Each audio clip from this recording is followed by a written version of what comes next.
ও ভাই, আমার আকৃতি কেমন হবে এটা ফিক্স করার দায়িত্ব যদি আল্লাহ আমাকে দিত, আমি কি করতাম বলেন তো দেখি, উত্তর দেন।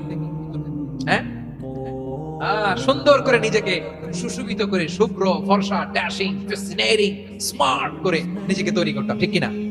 কোন নারীকে যদি তার চেহারা, রং, গড়ন, অবয়ব, দেহাবয়ব, আকৃতি, শেপ কেমন হবে এটা ফিক্স করার দায়িত্ব যদি আল্লাহ তাকেই দিয়ে দিতেন, সে নিজেকে সবচেয়ে সুন্দরী, সবচেয়ে রূপবতী করে তৈরি করতো, ঠিক কিনা?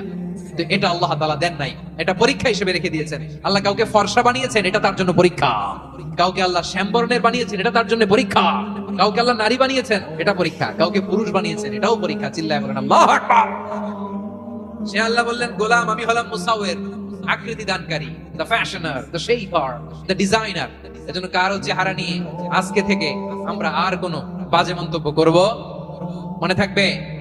আমার মায়েরা, বোনেরা, মহিলা প্যান্ডেলে যারা শুনেছেন, আপনারাও আপনার কোনো বোনকে কখনো